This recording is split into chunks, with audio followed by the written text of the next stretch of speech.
This is an overview for not just what the 4 classes are that we'll be taking within the Teaching the 21st Century Learner, but to offer you a complete philosophical background to understand what it is we're really doing within a bigger, broader context. Why are we even having this conversation? Well, let's be clear with who our audience is today. And even though these particular stats that I'm presenting do only go up to 18, what we need to recognize is that they hold relatively true for anyone up until about 30 years old. 30 years old is where there tends to be an authentic differentiation in the amount of technology used. But what we're looking at today gives us an understanding of just how media and technology saturated our learners' lives are today. And for those of us working in the K-12 world, when we're talking about what it means to reach the 21st century learner, we do have to take into account the Common Core. And why? Because this is what the focal point for curriculum design and the offering of learning experiences for most of our students is based upon today. I'm going to give you a moment to look these over. And as you do, here's what I want you to ask yourself. Are these statements here focused on technology in and of itself, or the application of it to open up the learning process?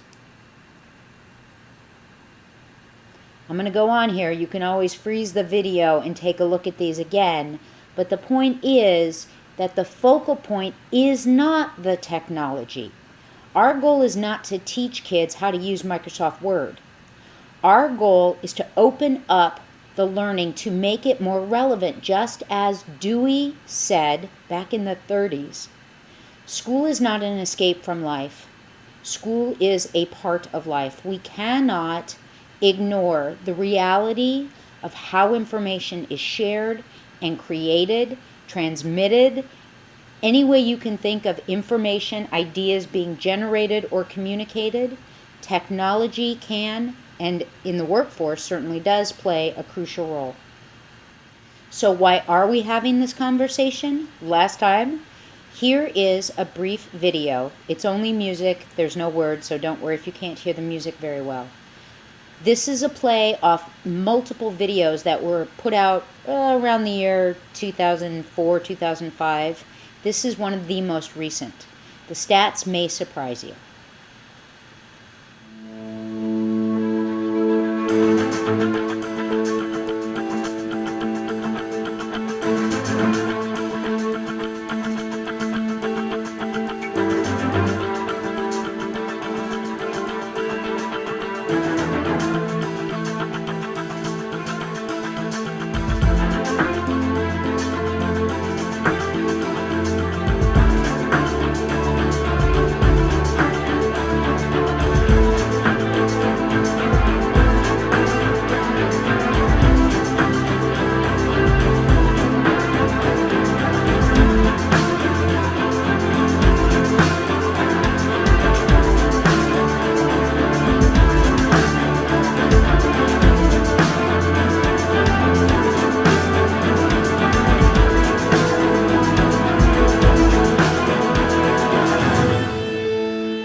Again, big picture. As you go through our 4 classes for teaching the 21st century learner, you will be reading articles, seeing videos. These names will become very familiar. Gardner, quite a few of you are probably familiar with. Pink, you probably already know. Seymour Papert. Yang Zhao, a ton of great research. Partnership for 21st Century Skills. All of these, ISTE, WestEd, over and over and over again. So, how does this all play together? How does all of this research fit together? Well, what you're looking at now is from some work done as an amalgamation, trying to look at all the different ideas, the big writers, the big organizations in the field of 21st century education. What does it look like? What does it mean? There is no one solid definition, but please recognize that this is a beautiful amalgamation of all of the key players' understandings put together into one graphic for us. What's very interesting here is that at its very base level, recognize what the big 3 concepts really are. To value, that is the affective domain, the affective component of a human being. Feelings, intuition, values, the intangibles, if you will, that we as individuals experience, that colors the way we look at things, how we tend to react to things, our opinions. To value. Then we move over to behavioral. How we choose to act, the physical things we do, the decisions that we make that guide our actions, right? Being creative, trying innovative ways of doing, problem solving, okay, all of these are actions, behavioral choices we make. And then foundational knowledge to know, here's cognition. The affective, the behavioral, and the cognitive. So at its base, 21st century learning truly does still have that delicious through line back to what Dewey was talking about and why children, learners, needed to be engaged in their learning process to afford learning of the whole person that is, and here comes our magic word, transferable out into their reality. Which leads us to the moment where we have to ask ourselves a big question. As we go through looking at what it means to serve the 21st century learner and how to ensure that we're truly working within a framework that empowers transferability, what is the big question? What is the big idea? What is the, if you will, essential question? Our drinking gourd, our North Star? Well, here's 2 different ways of looking at this that tend to be how people look at this. Is the big question, how should teachers use technology in the classroom? Or, what must teachers understand in order to meaningfully incorporate technology into their practice? You may not have a specific answer at the moment because you may say, well, you could answer them both, or one is so obvious than the other. There is no singular answer to anything, and that's part of what being a true practitioner of 21st century education is all about, because the playing field is always changing. And we have to continuously be inquiry-based and coming at this from a position of, okay, but what about tomorrow? So, with that said, my focus for the rest of this presentation, and what I hope you will take with you as you go through this program, is recognizing that this is the big question right here. What must teachers understand? Wiggins and McTeague sense of understand, 6 facets of understand, in order to meaningfully incorporate technology into their learning practice. So with that as our guiding question, here is a concept for you to hold on to as your big idea throughout, again, the 4 courses you're embarking on here. And it may sound silly, but it's an easy acronym to remember. And it's PHATS. Everything that we do throughout our 4 courses is all focused on truly empowering us to be able to hold on to and understand and work within our own PHATS. And what are PHATS? P, your philosophical stance on the role, rights, and responsibilities of being a teacher. H, how to design curriculum based upon that philosophical stance. A, the ability to be an authentic community of practice practitioner. T, your tools, affordances, and S, strategies for facilitating learning, a learning environment based upon your philosophical stance. Why? Because again, we as teachers are full-fledged human beings. We as individuals who facilitate learning, who design curriculum, who serve individual learners, whether it's in a class of 12 or in a class of 22, or if it's your high school teacher and you've got 220 students, you have to be present in all three domains, affectively, behaviorally, and cognitively. And there's a lot coming at you every single day from every single direction. So you have to be clear with your PHATS to be able to not lose your way. And we all will from time to time, and that's okay. We'll just get back on track. And your philosophical stance will change and grow and mutate and morph. And that's part of who you are as a professional. How you design curriculum will change. Your ability to be an authentic community of practice practitioner, that is absolutely going to change. You will initially come in as a novice. You will move into the practitioner role. And after some time and practice and falling down and skinning your knee and getting back up and duct taping a body part or two back on, you will move into the expert role. That doesn't mean you're done learning.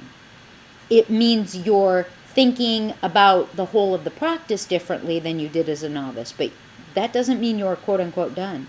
And then the tools, affordances, and strategies, these also throughout your career will grow and expand and change. Being that role model of a relevant 21st century practitioner who is able to afford this kind of learning for your students, it truly does demand that you have your PHATS together. All right, so let's look at philosophical stance. This is where we really focus in the first class, 624.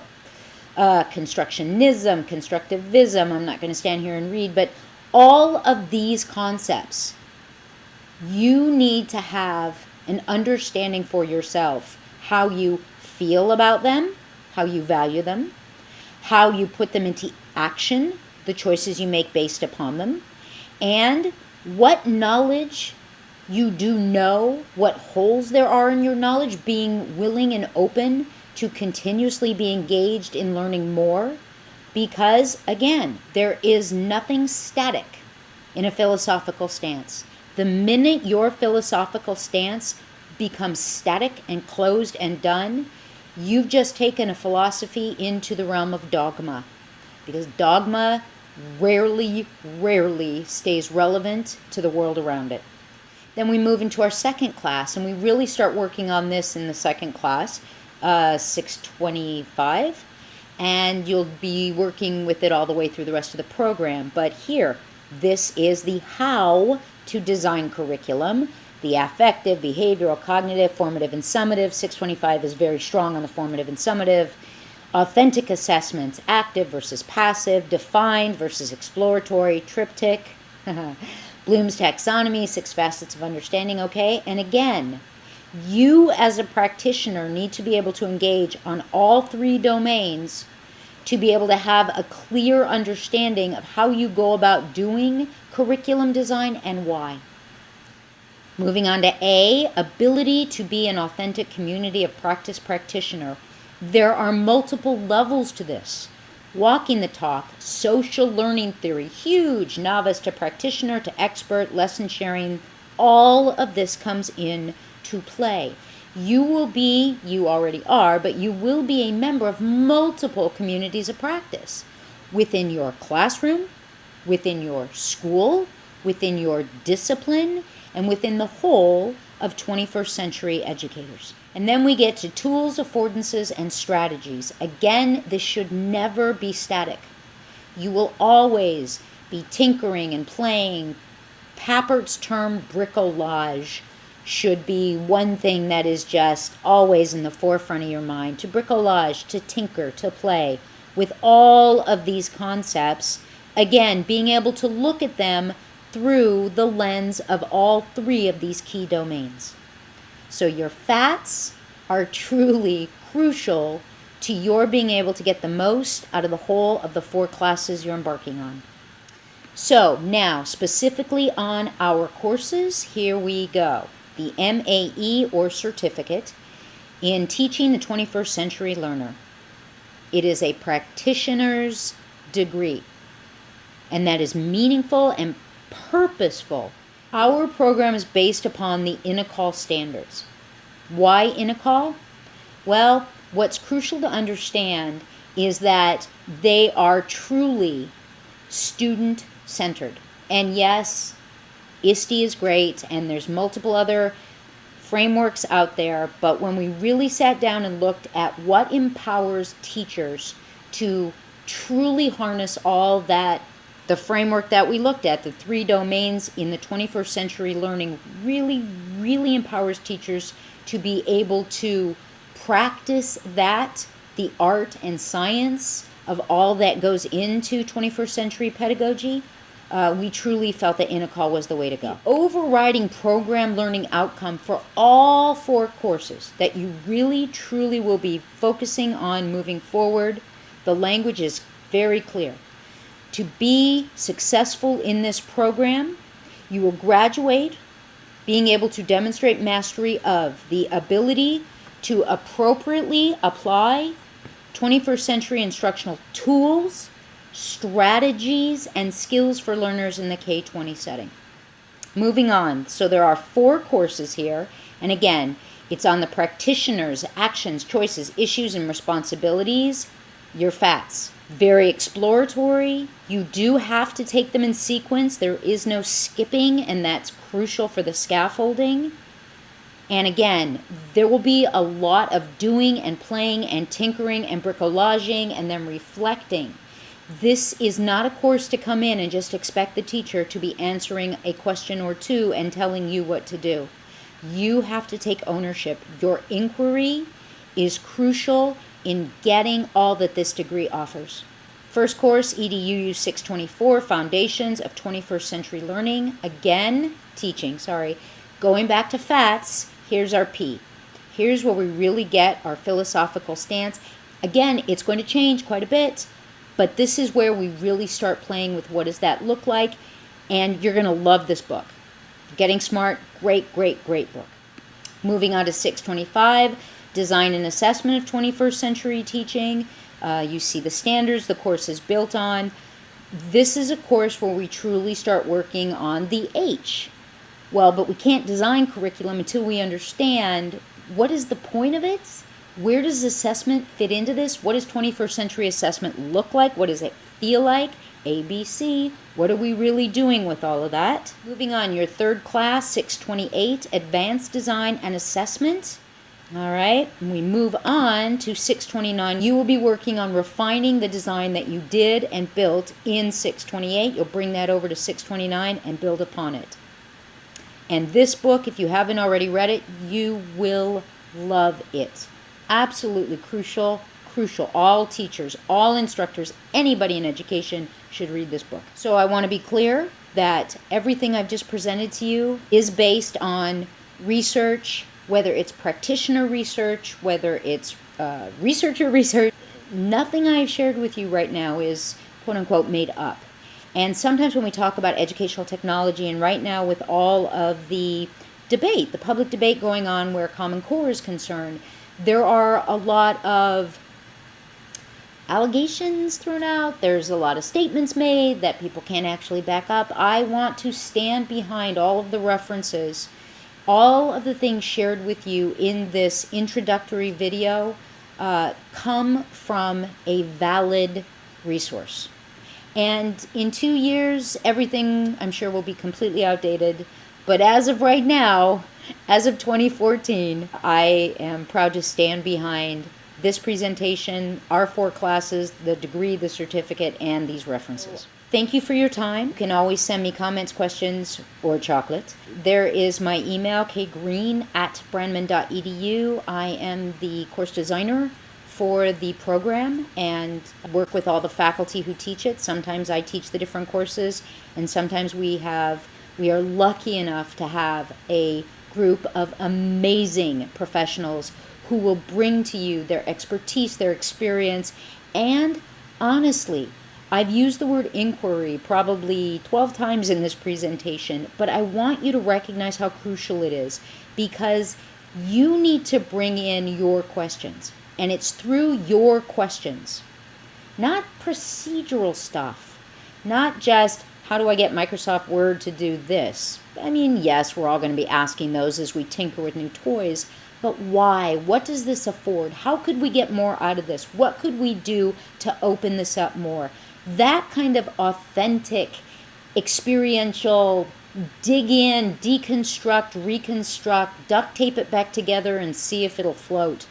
Own it. Do it. Enjoy it. Make your learning process in these courses yours. And don't forget your PHATS. Thank you.